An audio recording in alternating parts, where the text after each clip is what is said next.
Հետևիր սրտիդ ձայնին, այն քեզ ուզում է տանել անհայտ հեռուներ, վայելիր աշխարհի չքնաղ քաղաքներն ու արևոտ լողափերը նոր զգացողություններով, նոր համերով։ 2026-ը թող լինի հույսերի, մոտիվացիայի, նպատակների իրագործման տարի։ Եվ հիշեք, ամեն ինչ սկսվում է մեկ որոշումից։ Նոր տարին գալիս է նոր հնարավորություններով ու արկածներով։ Քո հաջորդ արկածը մեկ թռիչքի հեռավորության վրա է։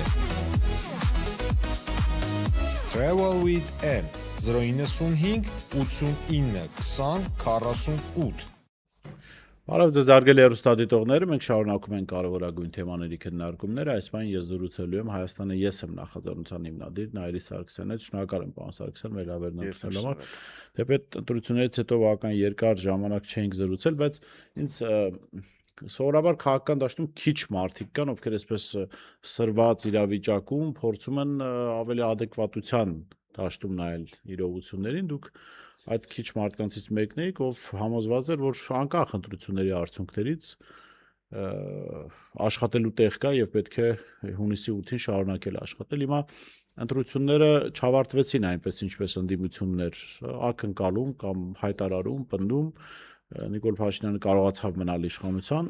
ինչը էլի adekvat գնահատողների, գործիչների կողմից եղած տվյալների վրա հենց այդպես էլ ընկալվում էր։ Այո, հիմա քանի որ դուք նաև այն մարդկանցիք, որ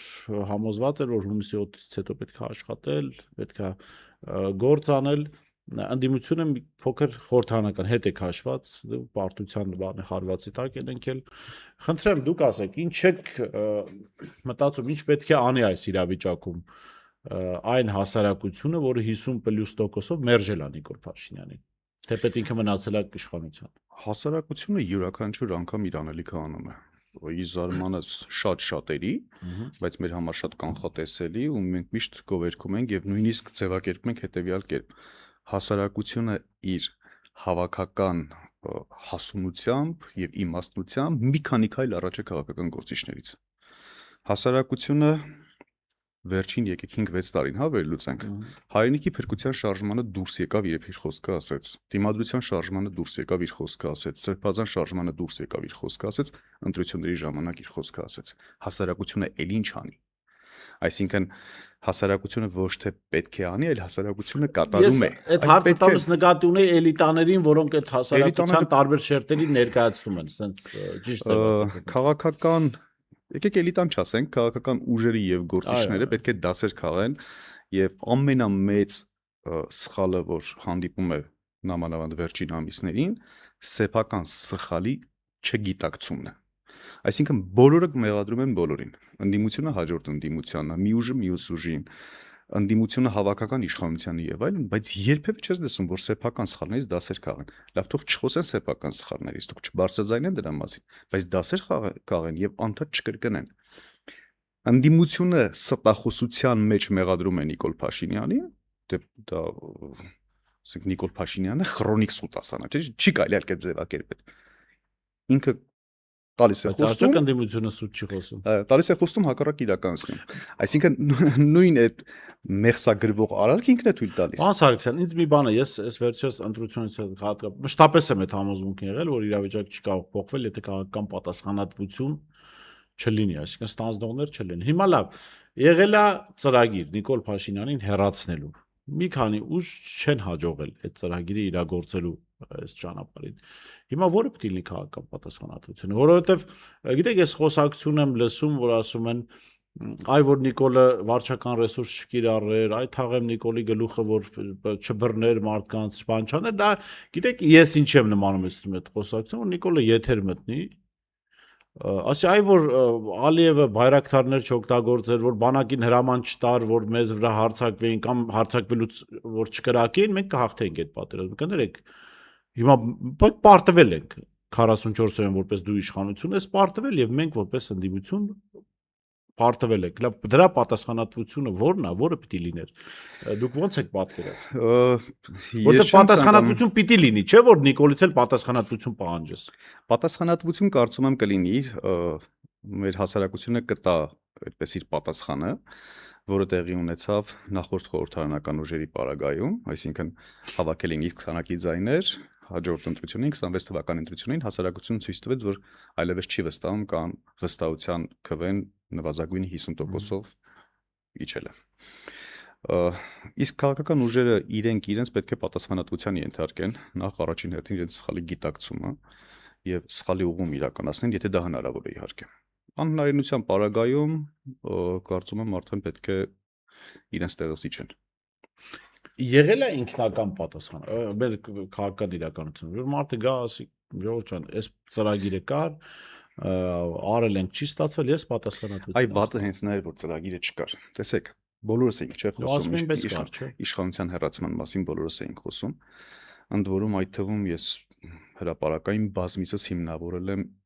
մեր ուժի դաշինք կազմելու այդպես մանրակրկիտ հիմնավորումները, թե ինչու ենք մենք դաշինք կազմել եւ որն էր նպատակը։ Բայց արդյոք կար Նիկոլի ծրագրին փոխարինող ավելի լավ ծրագիր, ավելի իրատեսական ծրագիր, արժանահավատ ծրագիր։ Դա մեր հասարակությունը չտեսավ, այնուամենայնիվ չտեսնելով հանդերձ գնաց եւ մերժեց Նիկոլ Փաշինյանին։ Եվս մեկ անգամ պետք է փաստենք 26 թվականի ընտրությունները գրեթե նույնությամբ կրկնվել են 26 թվականի։ Բայց միևնույն ժամանակ իշխանության չբերեց ծրագիր չունեցող ընդդիմությանը։ Այսինքն ոչ թե գնաց վարկանիշային քվեարկության, կրկին գնաց հակավարկանիշային քվեարկության եւ ոչ թե գնաց կողմ որևէ ծրագրի, այլ գնաց դեմ Նիկոլ Փաշինյանին։ Սա է խնդիրը։ Մենք չկարողացանք հասնել այնպիսի իրավիճակի, որ 2026 թվականը լինի վարկանիշային կամ ծրագրային ընտրություն։ Չեղավ այդպիսի բան։ Հիմա սա բոլոր ուժերին կոչ, խորհուրդ, խնդրանք, հորդոր, թող որը ինչպես ցանկանում են տուներ, պահանջ այդ թվում, որ պետք է ամեն ինչ անել հաջորդ ընտրությունները, որ ես վստահություն ունեմ, որ պետք է արտահերթ տեղի ունենա եւ ոչ թե 5 տարի եւս սպասենք կամ 5 տարի գնան խորհրդանում մեկը մեկին, չգիտեմ, անբարոյական հաջորդ դավաճան եւ այլն ասի, այլ պատրաստվեն իրական ծրագրային այլ ընտրանքային ընտրության։ Դա եւ մեզ է վերաբերում առաջին հերթին մեզ, ինձ, ձեզ եւ այլ ուժերին։ Նման պարագայում արդեն հնարավոր է հասնել հաջողության։ Բայց հիմա քաղաքական շուտ ստատուս քվո է հաստատված, չէ՞, ընդդիմություն իշխանություն։ Հիմա ո՞նց պետք է, չէ՞ որ նոր իրողություն ստեղծելու համար պետք է ստատուս քվոն ջարդել։ Կարող են ջարդել շատ հեշտ։ Ո՞նց։ Երկուսի պարագայում, օրինակ ինչպես ենք իշխանության այդպես բոլոր թերացումները հայագործան, Հայաստանա լուծարման գործողությունները բացահայտում, անդադ թիրախային աշխատում դրանց ուղղությամբ եւ զուգահեռ իրականություն ներկայացնում։ Օրինակ Հայաստանի ԵՍՄ 1 տարի մինչև նախընտրական ժամանակահատվածի բուն մեկնարկը շատ թիրախային աշխատանք էր տանում, որը մենք շարունակելու ենք իմիջայլոց։ Պաշտոնական նամակագրություն, խնդրի առարկայի նկարագրություն, խնդրի լուծման ուղիների նկարագրություն, պաշտոնապես ուղարկում ենք կառավարություն եւ բոլոր գերատեսչություններին վերաբերելի։ Ու անդադ հետևողական, յուրաքանչյուր շաբաթ ուղարկում ենք, նույնիսկ նախարարությունների աշխատողներն ասում են, լավ, դե ինչ եք ուզում մեզանից, ինչքան կարելի է այդքան այդպես տանջել մեզ։ Այսինքն ինչ ենք մենք դրանով անում։ Առաջին հերթին կա ստատուս քվո։ Դու ես այսօրվա իշխանությանը, պարտավոր ես աշխատես։ Ընդդիմությունը նրա համար է նաև, որ ստիպի իշխանություններին աշխատել։ Այսինքն մենք նրանց աշխատացնողներն ենք, նրանց գործատուներն ենք, նրանց հանձնարարողներն ենք։ Առաջին հերթին դա պետք է իրականացնենք։ Խորհրդարանական ընդդիմությունն այլ ունի առաքելություն։ Եթե որոշել են, որ պետք է վերցնեն մանդատները, ուրեմն հաստատ ունեն առաքելություն ու հաստատ ունեն ահռելի անելիքներ։ Այդ թվում նրանց պետք է ստիպենք, որ աշխատեն։ Այսինքն զուգահեռ երկու ուղղության վրա պետք է թիրախային աշխատանք կատարել։ Տեսեք, շատ լավ բան եք ասում, բայց մի դրվագ կա, որ պետք է ճշգրտենք։ Հասարակությունը այնպես են բաժանել, հասարակությանը այնպես են բաժանել, որ երբ որ դուք օրինակ գործնական առաջարկներ եք անում իշխանությանը, ասում են, այս հեքիաթների հետևից եք եկել եք թուրքական իշխանությանը ինչ որ առաջարկ եք անում, որ աշխատեն։ Իրականում այդ հարցադրումը կար։ Ես ասեմ, իմ մոտ էլ կար, անկեղծ ասեմ։ Օրինակ, երբ որ դուք սկսեցիք ձեր նախաձեռնությունը նոր եւ այդ նամակների շարքն եք սկսել, իմ մոտ անկեղծ հարցեր արժի, ասում լավ, այս մարդիկ նամակ են գրում այս կառավարությանը, որ ինչ լինի, այսինքն եթե այս մարդիկ ուզենան լավ բան անել, ձևը չգիտեն, եւ սա մեկ, եւ երկրորդը ընդդիմության մասով, հա, երբ որ դու օբյեկտիվ հարցադրումներ ես անում ընդդիմությանը, ընդդիմությունը շատ հանգիստ կարողանում է պիտակավորել այդ մարդկանց քաղաքական, այսինքն նիկոլական են սրանք։ Իշխանության թույլատնում են միասնական ընդդիմությանը, չգիտեմ, իշխանության ջրաղացին ջուր են լցնում։ Նիկոլ Փաշինյանի պրոյեկտներն են։ Հիմա ես ասում եմ մեղադրանքներ, որոնք հավանաբար հնչելու են, երբ որ դուք սկսեք նաև որպես միավոր, հա, Հայաստանի ես եմ միավոր, ընդդիմության եւս հարցեր տան։ Բայց ես մի բան հասկանում եմ, այսքան տարի լրագրությամբ եւ քաղաքական վերլուծությամբ զբաղվելով, չես կարող հասնել իշխանության դուռը, եթե ընդդիմության հարցերը կոպիտ ասած լուծված չեն։ Հնարավոր չէ, այսինքն դա աստիճան է, որ պետք է անցնես, դու պիտի սկզբում զբաղեցնես անդիմադիր դաշտը, հետո նոր հայտ ներկայացնես իշխանության գալու։ Ես համաձայն եմ ձեր ասած տեսակետին, այդ մեղադրանքներին, որը այդ թվում այժմ տարբեր ուժեր միմյանց են չեսնում են, բայց դրա ձևներ կա շատ հեշտ, խաղայական, տակամարտկային, բարոյական, այդ թվում իրավական ձևաչափով նրանց ցույց տալ իրենց աշխատանքի ուղղությունը։ Այ հետաքրքիր բան եք ասում, ասում եք լավ բան են ցանկանում անել, չեն կարողանում, ոչ չեն կարողանում։ Համապատասխան պատրաստվածություն չունեն, որ իմանան որ ուղղությամբ որ ոլորտը զարգացնեն, այսինքն չունեն հստակ ռազմավարություն, օրինակ մինչև 50 թվականի տնտեսական դոկտրիներ հրապարակել Նիկոլ Փաշինյանի կառավարությունը 40 էջանոց ամոթ էր ուղղակի։ Այսինքն ակնհայտ է, չէ, որ այս մարդիկ չգիտեն, երկրորդ դե չեն էլ ցանկանում, որովհետև մենք գիտենք, որ իրաց նպատակը 2050 թվականը ֆուտբոլի հավաքական տինի աշխարհի չեմպիոն կամ չգիտեմ առաջին երեք տեղերը զբաղեցնի, դա ի՞նչ ծրագիր է։ Այսինքն մենք ինչ արեցինք նույն նամակագրությունով։ Ճիշտ եք ասում նաև եւ հասարակությունն է շատ դեպքերում ասում ինչ եք ակնկալում այս իշխանությունից եւ իշխանությունն էլ չի ցանկանում մեր հանձնարարությունները ուղիղ ձևաչափով կատարի, բայց մի դեպք նորից հիշեցնում տարբեր դեպքեր իհարկե էպիզոդներ ունենք։ Մենք հիմնավորեցինք հասարակական ու հանրային ճնշում գործադրեցինք, որ բիզնեսը շատ է գտնվում այդպես հարկային ագրեսիվ վարչարության տակ եւ քրեական գործը այդպես բիզնեսի համար դարձել եք մահակ, ում հասցնում բռնտանում եք եւ պետք է քրեական պատասխանատվության շեմը 10 միլիոն դրամից բարձրացնել մինչեւ 50 միլիոն դրամ։ 2-3 ամիս չկատարեցին, ճնշումը մենք շարունակեցինք հետևողական, իրենք մի քիչ վերափոխված 5 միլիոն էս կողմ 5 միլիոն են կողմ նույն ծրագիրը ընդունեցին։ Այսինքն իրականում բիզնես համայնքի համար մենք կարողացանք բարիք ստեղծենք, այո, կարողացանք ստեղծենք։ Հիմա եթե Նիկոլ Փաշինյանին չի հաջողվել հեռացնել 2026 թվականին, մենք չենք թողնելու մեր երկրի տարբեր ոլորտներ այդպես հերթով փլուզվեն, ոչ, որը հնարավոր եղավ հանրային ճնշումով, իրավական որևէ ձևաչափով պաշտպանել եւ պահպանել դա անելու ենք, զուգահեռ իհարկե չենք մոռանալու Նիկոլ Փաշինյանին հեռացնելու մասին։ Իհարկե զուգահեռ աշխատացնելով նաև ընդդիմությանը։ Հիմա տեսեք, եթե մենք գնում ենք իշխանությանը աշխատացնելու, բայց դրա համար պետքա նաև խորհրդարանական աջակցություն, որ խորհրդարանից ամենօրյա կտրվածքով կամ յուրաքանչյուր քառօրյայի ժամանակ հարցանթադ հնչեցնեն, ավելի լայն լսարանել դրա մասին տեղեկանան, եւ նրանք դա չիրականացնեն։ Չպետք է պարտադրենք, որ դա իրականացնեն։ Իհարկե պետք է պարտադրենք։ Հակառակ պարագայում իրենք են Նիկոլի պրոյեկտ դուրս գալիս, ոչ թե մենք։ Այսինքն երկուսին համատեղ աշխատացնելու բազմաթիվ մեխանիզմներ կան, որը որ հնարավոր է իրագործել։ Երբ կսկսվի քաղաքական կյանք այսպես ռեանիմացիայից դուրս գալ։ Կարծում եմ սեպտեմբերից, առաջին նիստից հետո մենք արդեն ականատես կլինենք որոշակի այդպես առաջին նիստերի իհարկե ակնկալում եմ որոշակի կրկեսային տրամաբանությամբ, այնուհետև ընթացքը ցույց կտա։ Կլրջացնեն, թե ավելի կան լրջացնեն իրավիճակը։ Հա, պարոն Սարգսյան, այսպես ասեմ, դուք տեսնում եք, որ խորհրդարան անցած ընդդիմադիր ուժերը լիարժեքորեն պատկերացնում են մարտահրավերները մեկ, պատկերացնել մի կողմ, բայց առաջինը պիտի պատկերացնեն։ Եվ երկրորդը ունեն լուծումներ։ Ես չեմ դրա գնահատական տվող, դա կարծում եմ իրենք պետք է եւ պատկերացնեն եւ այդ գնահատականը տան։ Ես եթե ունենայի այդպիսի պատկերացումներ, ես հիմա կգտնվեի խորհրդարանում, ի սկզբանե ես չեմ պատկերացրել եւ դա համարել եմ անարդյունավետ գործիք, շատ ավելի արդյունավետ գործիքների կողմնակից եմ, բայց դա չի նշանակում, որ իմ կարծիքը բացարձակ ճշմարտությունն է եւ այլ կարծիքները կամ այլ այդպես ռազմավարությունները ավելի արդյունավետ չեն կարող լինել։ Դա պետք է արդեն ապրենք եւ տեսնենք։ Հիմա գանք տնտեսությանը, որի մասով դուք հաճախ ձեր մտահոգություններն արտահայտում եք եւ իրոք դրանք իրենց տեղ ունեն, Ռուսաստանից նոր սանկցիաներ են գալիս, արդեն կատնամթերքի շուկային է վերաբերվում, Սա արդեն գյուղատնտեսության ավելի լայն շերտեր է, նաև ֆերմերային տնտեսություններ, հա, անասնապահությամբ զբաղվողներ, մթերողներ, որոնք գյուղացուց կաթ մթերում են եւ կաթնային արտադրանքներ են ստանում, Հիմա ստացվում է, որ իրենք եւս խնդրի առաջ են եւ Ռուսաստանը արգելեց այդ ներմուծումները Հայաստանից։ Ինչ է սպասվում, հանքային ջրերի արգելքը կա, ոգելից խմիչքների որոշ ընկերությունների համար արգելքը կա, պտուղ բանջարեղենի համար արգելքը կա, հիմա արդեն կաթնամթերքի համար արգելքը կա, համաշխարհային բանկի գնահատականը կա, որ եթե Ռուսաստանի այս գործողությունները մոտեցումը շարունակվի, ապա Հայաստան լրջագույն տնտեսական խնդիրներ ունի։ Եվ սրան զուգահեռ մենք ունենք իշխանություն, որը գոնե հրապարակային, թեթև սոլիկի վարկագծով է նայում այս ամեն ինչին, թե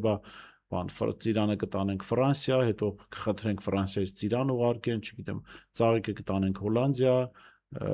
բրինձը կտանենք Հնդկաստան, Հայաստանից, գազ կարտահանենք Իրան, այսպեսի մոտեցում կա, ասենք։ Դե իշխանությունը շատ անլուրջ է, բայց իրականում շանգլուխը բացարձակ այդտեղ է թաքնված։ Իրականում Ռուսաստանը որոշում է Հայաստանում արտադրվող բարիքի չափաբաժինը։ Հայաստանի տնտեսությունը արդեն պլանավորում է Ռուսաստանը։ Տեսեք, ինքը քվոտավորում է իրականացնում իր մոտ ներկրումների։ Եվ ասում է դուք տեսաք, որ ռուսական շուկայից այն կողմ այլ շուկա չունեք։ Խոսում եք անիմաստ 2 ամիս կխփեք 3 ինչ որ մի ոլորտի սուբսիդիա կհատկացնեք եւ այլն, բայց ձեր հիմնական շուկան կա եւ մնում է Ռուսաստանը։ Այսօր մենք կորոշենք դուք որքան ծաղիկ արտադրեք, այլևս դուք չեք որոշի։ Մենք կորոշենք, որ ծաղիկի պայմանական ներկրումը բաշխում ենք Հայաստանի, Վրաստանի եւ Ադրբեջանի միջև։ Կաթնամթերքի ներկրումը բաշխում ենք Թուրքիայի, Հայաստանի եւ Վրաստանի միջև եւ այսպես շարունակ։ Սա ինչ է նշանակում։ Սա ուղի Հայաստանի Հանրապետության ինքնիշխանության վերջնական փլուզում է։ Գիտեք, Նիկոլ Փաշինյանը իմիջայլոց այդպիսի չարի գործելու մեջ որոշակի անկեղծություն ունի։ Միշտ հայտարարում է։ Գիշեք հայտարարեց երևի 1-2 տարի առաջ, ասեց անկախությունը եւ ինքնիշխանությունը մեկից կախվածության վերացումն է եւ շատերից կախվածության ավելացումը։ Ինքը անկեղծորեն ասեց, Ռուսաստանից կախվածությունը նվազեցրեց, կախվածությունը ավելացրեց, Թուրքիայից ավելացրեց, Ադրբեջանից, բայց շարունակեց նաեւ կախվածությունը Ռուսաստանից։ Հիմա Ռուսաստանն ասում է կախված ես ինձանից, այլևս դու չես որոշի որքան արտադրես, ես կորոշեմ որքան արտադրեմ։ Ու իմիջայլոց գիտեք, միայն դա քաղաքական այո բաղադրիչն է։ Հիմա մենք կնեղանանք, չենք նեղանա, վատ կտրամադրենք, լավ կտրամադրվենք, բայց միևնույն ժամանակ Հայաստանի Հանրապետությունը իր տնային աշխատանքը չի կատարել ու ընդ որում այսպես բազմավոլորտ հանգամանքներում չի իրականացրել։ Մի կողմից տնտեսվարողը չի արտադրել այն արտադրանքը, որը կարող է մուտք գործել ռուսական շուկա, այսինքն բոլոր այդպես ներկրման չափանիշներին համապատասխան, սերտիֆիկացման բոլոր այդ չափանիշներին համապատասխան, հաջորդ կողմից Հայաստանի Հանրապետությունը չի իրականացրել պատշաճ վերահսկողություն։ Այսինքն արտադրողը, պայմանական ծաղիկ արտադրողը որոշակի թերացումներով, որոշակի այդպես հիվանդություններով եւ այլնով շարունակել է արտանում իրականացրել, բայց Հայաստանի Հանրապետության պետական վերահսկող գերատեսչությունները իրենց պարտականությունները չեն կատարել, որ ասեն, ինչ է արտահանում։ Իսկ միգուցե դա ընդհանրապես պետք չէր, որ Հայաստանում վաճառվի, որովհետեւ որքան վտանգավոր է ռուսական շուկայի համար, նույնքան վտանգավոր է հայկական շուկայի համար, հայերի կյանքի համար, մեր հայրենակիցների կյանքի համար։ Հետևաբար, այստեղ մի քանի միքսեր պիտի իրականացնենք։ Տնային աշխատանք չի կատարվել ու չի կատարվում։ Եվ երկրորդ Ռուսաստանը որոշում է, որ ինքն է այսուհետ Հայաստանի Հանրապետության տնտեսության պլանավորողը, որովհետև ասում են դուք չեք կարողանում պլանավորել։ Տեսեք, բայց կարծեք թե միայն արդեն Ռուսաստանը չէ, դուք չնայած խոսեցիք դրա մասին, որը վստահ եմ լսել եք Ալիևի արձագանքները, որ մենք ենք ապահովում Հայաստանի էներգետիկ անվտանգությունը, չգիտեմ, պարենային անվտանգության մասին խոսում, այսինքն ստացվում է ոչ միայն Ռուսաստան, այլև Ալիևն է ասում, ես կասեմ ինչպես կապրեք դուք Հայաստանում։ Այսինքն դա նույն կախվածության ուղղակի մի քանի երկրներից եւ անձանցից ավելացումներ ընդամենը։ Չգիտեք, կախվածության ներողություն եմ խնդրում, կախվածության մասը հասկանանք, բայց ախր պետություններն էլ չէ պիտի հասկանան ումից են կախված, որտեղ մի բան է կախված լինել Ռուսաստանից, որը լավ չի, իհարկե լավ կլիներ մենք մեր արտադրություններն ունենայինք, բայց այլ բան է, որ դու կախվածության մեջ լինես քեզ ցեղասպանած պետությունից, այսինքն քո նկատմամբ թշնամական նպատակները ռազմավարություն ունեցող պետություն, սա լրիվ ուրիշ բան է, այսինքն ինքը նաև այդ ճշտամական գործողությունները տնտեսությամբ է շարունակելու Հայաստանի տարածքում։ Եվ այո, Ալիևն է որոշելու Հայաստանում ով ինչ բիզնեսով զբաղվի։ Դուք տեսաք, չէ՞, որ ասենք շաքարի հարցով, բենզինի հարցով Ադրբեջանում էին որոշում հայաստանցի որ գործարարները այդ բանից քվոտայից եկամուտ կստանան։ Որ գործարարն է իրենց հանդեպ տրամադրված ավելի Այո, բարյացկան, որ գործարարի համար գոյություն ունի հայրենիք եւ այդպես բաշխումը կատարելու են։ բայց արդեն իրանք են որոշում։ Դե հա, դա ակնհայտ փաստ է արդեն, ակնհայտ փաստ է, պետք չէ այստեղ միայն այդպես Ռուսաստանից կախվածությունը շեշտադրել, Ադրբեջանից կախվածություն, Թուրքիայից կախվածություն ավելացել եւ ճիշտ եք նշում, ցեղասպանած պետությունից, բայց նաեւ ցեղասպանելու դեռևս ցեղասպանություն շարունակելու նպատակ ունեցող պետությունից։ Գիտեք, հարցի մեջ ձեր շատ կարևոր էր պետություն, որ պետությունը կցանկանա։ Ճիշտ է, որևէ պետություն չի ցանկանա, որևէ ժողովուրդ չի ցանկանա,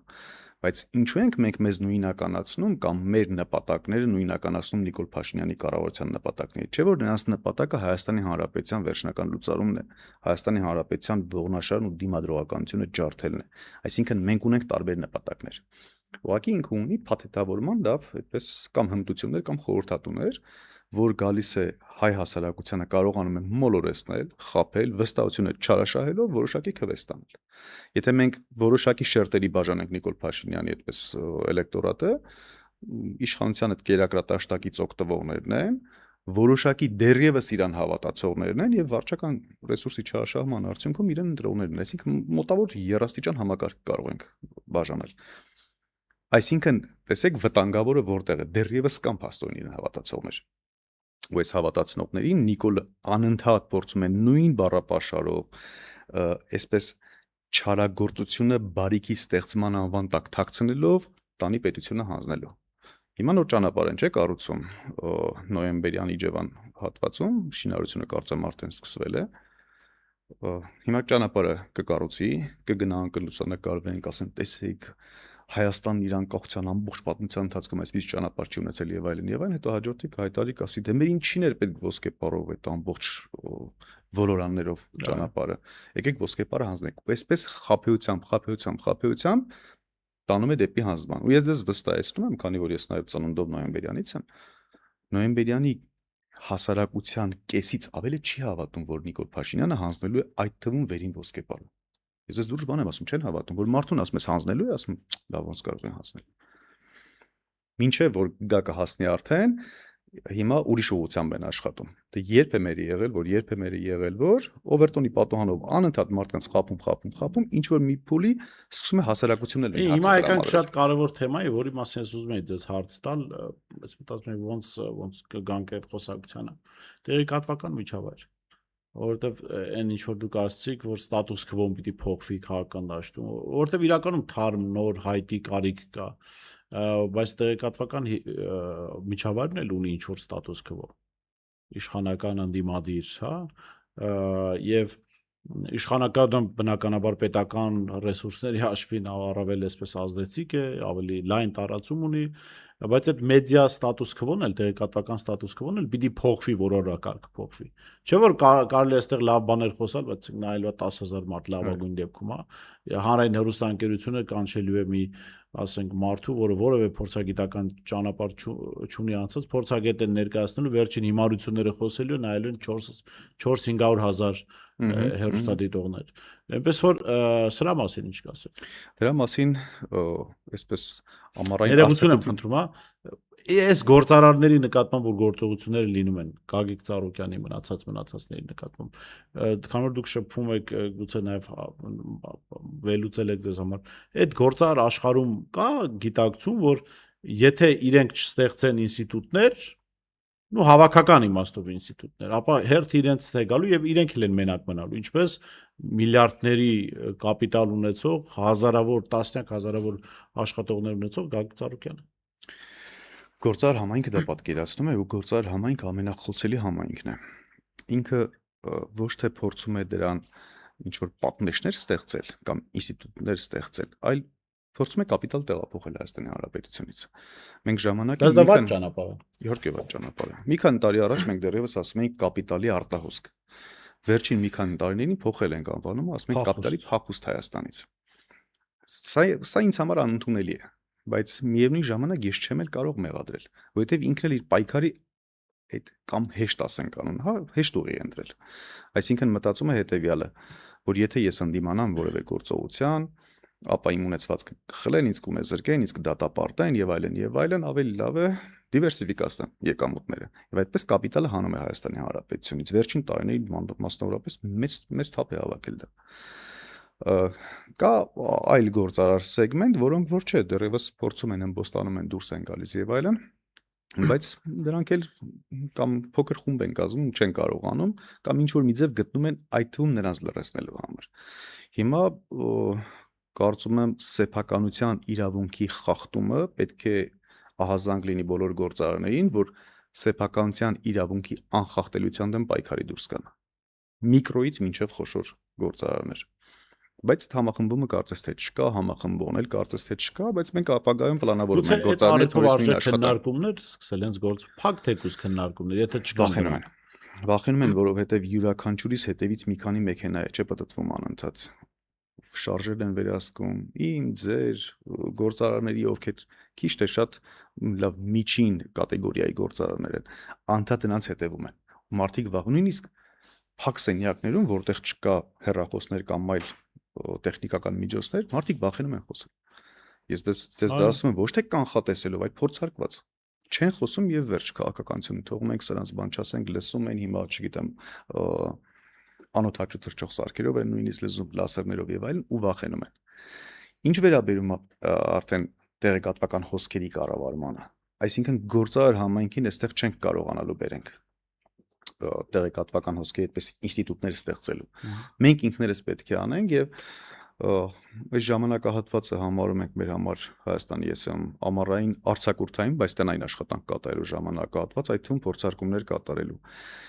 Ինչպես իրականացնենք, ինչպես անկախ լրատվամիջոցների հետ կարողանանք աշխատանքը արդյունավետ դարձնենք, այդ թվում սեփական սոցիալական էջերով ու ցանցերով կարողանանք մենք տեղեկատվությունը անընդհատ հասանելի դարձնենք։ Դեռ վերջնական պատասխան հիմա չունեմ, բայց վստահ եմ, որ գտնելու ենք լուծում։ Գիտեք ինձ ինչ է զարմացնում, որ այս 8 տարիների փորձը, դաժան փորձը, ի վերջո տեղեկատվական միջավայրի պատասխանատուներին, մեդիաներին չբերեց նրան, որ ընդհանուր օրակարգեր լինեն, այսինքն ընդհանուր օրակարգ ասելով ոչ թե ինչ որ մարդու գովազդի մասին է խոսքը, այլ օրակարգային հարցերի շուրջ տարբեր շերտերով լուսաբանում, տարբեր տեսանկյուններից ներկայացում։ Եվ այստեղ ես ձեզ ասեմ տեղեկատվական միջավայրի մասով էական ազդեցությունի խորհրդարանը, դուք ասացիք ամբիոնի մասին, որ լայն լուսաբանում ունի եւ այստեղ ես ձեզ հետ համաձայն եմ եւ իմ գնահատականը կոնե մեծ մասով կլինի այն, որ օրինակ նախորդ 5 տարին այդ խորհրդարանը լավ չի աշխատել, որովհետեւ մենք որպես լրագրողներ անում ենք հետաքննություններ, բացահայտումներ ու դա անգամ դու խնդրում էիր, չգիտեմ, աղաչում էիր, առաջարկում էիր, որ կլի այս թեման խորհրդարանի ամբիոնից էլ բարձրացրեք։ Ու հազվադեպ էր լինում, որ բարձրացնեն, այսինքն այդ կարևորագույն ամբիոնը ու հիմա այո, երբ որ նորից այդ մարտիկ մանդատները վերցնում են, հիմա իրաց պետք է ասել, որ եթե դուք այս կարևորագույն թեմաները ամբիոնից չբարձրացնեք, ապա չնեղանաք մեզանից, որովհետև մեդիան իր գործը անում է, ասենք, լավ, մեր մասին չխոսամ, հետքի մասին խոսամ, հետքը տասնյակ ֆանտաստիկ հետաքննություններ անում իշխանության տեղյակների բան ու չկա մի падգամավոր, որ հելնի ուղղակի հոդվածը կարդա ամբիոնից, ասի սիրելի ժողովուրդ, ահա հետքը արել է այսպիսի բացահայտում, հետքում դա կարդա, ասենք 5000 հոգի, ես սա կարդում ամբողջ Հայաստանի Հանրապետության համար, այսինքն պարզ գործիք է, չէ՞ որ կարելի է օգտագործել։ Իհարկե պարզ գործիք է եւ իհարկե այստեղ մենք կարողանում ենք հենց ձեր ասած հարցադրման պատասխան տանք։ Հիմա ովքեր են սպասարկում Նիկոլի օրակարգը, նույն հետքը թե դուք, որ հետևողականորեն չեք գնում բացահայտումները անընդհատ լայն հասարակության լայն հատվածների չեք ներկայացնում։ Գումարած մեդիաներն էլ գիտեք, ես չեմ ուզում որևէ մեկի, որևէ մեր գործընկերոջ աշխատանքը այդպես նսեմացնեմ, բայց կարելի է սա ընդունել բարի խորհուրդ, մտերմաբար, բարեկամաբար, պետք է նմանատիպ, այսինքն ընդհանուր օրակարգային հարցերը կապ չունի ով է, որ թևից է, որ կուսակցությունից է լուսաբանման առիթ հանդիսանա։ Մասնավորապես նախընտրական ժամանակահատվածում կարծես թե բոլոր ընդդիմադիր ուժերով կար համերաշխություն միմյանց հանդեպ։ բայց միմյանց մեդիաներում տեղ չէին հատկացնում, որպեսզի հաջորդի ռեյտինգը ավելի չբարձրանա եւ այսպես շարունակ։ Միգուցե դա իր պատասխանն ունի, բայց դա շատ վատ պրակտիկա է։ Ես մի անգամ մեդիաներին շատ մտերիմ գործընկերների այդպես եւ դիտողություն եւ հորդոր ու խնդրանք ներկայացրեցի, որ դուք վերցել եք բոլոր մեդիաներով տարածել եք Նիկոլ Փաշինյանի ծնկի գալու տեսարանը, որը որ դրական էմոցիա է առաջացնում մարդկանց մոտ, այսինքն դուք դրանով գովազդում եք Նիկոլ Փաշինյանին, դիվիդենդներ եք իր համար ստեղծում։ Բայց հակառակ գործողությունը ինչ որ ընդդիմադիր գործ չի, որովը մեկը չլուսաբանեցիք։ Ես համաձայն եմ ձեզ հետ, բայց կամ մեդիա պատասխանատու մեր մասով ես էլ ասեմ ինչ խնդիր կա օրինակ։ Տեսեք, հիմա ընտրություններն անցել են, չէ՞։ Խոշորացույցով ընդդիմադիր գործիչ չես կարող գտնել հարցազրույցի հրավիրել։ Անկեղծ եմ ասում, ասենք մարդկանց գրում ես չեմ պատասխանում զանգերի չեմ, այսինքն այստեղ նաև ընդդիմադիր գործիչների պատասխանատվության մասը կա, որովհետև տեսեք, մեդիան 24 ժամ ինքը պետք է տա տեղեկատվություն։ Այո։ Այդ տեղեկատվությունը ինչ որ չի կարող մեդիան գնա ինքը տեղեկատվական առիթ ստեղծի։ Այդ առիթը պետք է ստեղծեն գործիչները, մարդիկ, քաղաքացիները, չգիտեմ, կուսակցությունները, քաղաքական միավորները։ Հիմա երբ որ այդ տեղեկատվական առիթը 90%-ով ստեղծում է Նիկոլ Փաշինյանն ու քաղաքացիական պայմանագիրը, դու չես կարող խուսափել դա լուսաբանելուց։ Այսինքն, այստեղ հարց է, որ քաղաքական գործիչները շատ հազվադեպ են տեղեկատվության առիթներ ստեղծում։ Եվ դրա տեղը կա, այսինքն ուղղակի կրեատիվություն է պետք աշխատել, ամեն մեկը իր մասով աշխատի, ինչ որ մեդիա լուսաբանման առիթ ստեղծի, որ մեդիայից հետո դժգոհելու տեղ լինի։ Թեպետ այդ ձեր առանձին դեպքով կարելի է համաձայնել ձեզ հետ եւ ես հետ համաձայն եմ, բայց դա էլ պետք է նաեւ մեր գործիչներին էլ եւս մեկ անգամ պետքներ աշխատանք տանենք եւ ասենք գիտեք, որպեսզի ընտրություններից հետո բոլորդ մի քանի ամսով չփախչեք կամ նույնիսկ մարդիկ կան տարիներով են չէ փախչում, հետո ընտրությունների ժամանակ նորից հայտնվում։ Կարծեմ փրկելու մեզ բոլորից։ Ասենք որ ուղղակի ձեր խոստումների մեջ ավելի զուսպ եղեք, ձեր այդ բառամթերքի մեջ հետևողական եղեք եւ ցանկացած ծրագիր իրատեսականության գնահատականով մի հատ անցկացրեք, որ հետո չգաք ամբողջ մայիս ամսվա ընթացքում խոսեք, հունիսին հենց պարտվեք, այլևս խոսելիք չունեք, որովհետեւ գիտեք լրագրողը հարցնելու է, բա ինչու եք սա ասում։ Այո։ Դա պետք է հետևեն, գիտեք, հասարակությունն էլ կարծես թե ողնաշարով հավաքական ինչ որ կերպ զգում է։ Կեղծը կարողանում է տարբերակել իրականությունից, այսինքն տեսնում է, որ խոստումներ կեղծ, որը չէ լավ Նիկոլ Փաշինյանի օրակարգ են կամ Նիկոլ Փաշինյանի դաշտ մտան պոպուլիզմով են զբաղված եւ այլն։ Ու սկսում է չհավատալ։ Դրա համար չեք գտնում ընդդիմադիր գործիչներին։ Ну Ձեր հետ կապված խնդիր չի եղել, ես կան մարդիկ, որոնց խնդիր չի եղել, բայց իրականում շատ դժվար է, երբ որ այո, մեդիայից կարող է լինել դժգոհություն, բայց երբ որ տեղեկատվական առիթները քիչ են, ընդդիմության կողմից ինչ անես։ Հիմա լավ, օգոստոսն ընդհանրապես դժոխք է լինելու տեղեկատվության իմաստը, որտեղ բոլորը պայքարի խրամատը տեղափոխում են Դուբայ, չգիտեմ, Եգիպտոս, հետաքրքիր ծովափնյա երկրներ ու լրագրողները մնում են այստեղ մենակ Նիկոլ Փաշինյանի հետ։ Շնորհակալ եմ, պարոն Սարգսյան, հետաքրքիր զրույցի համար։ Ես շեշտում զրուցում էի Հայաստանի ԵՍՄ նախաձեռնության հիմնադիր Նայիրի Սարգսյանի հետ, տեսություն կհանդիպենք։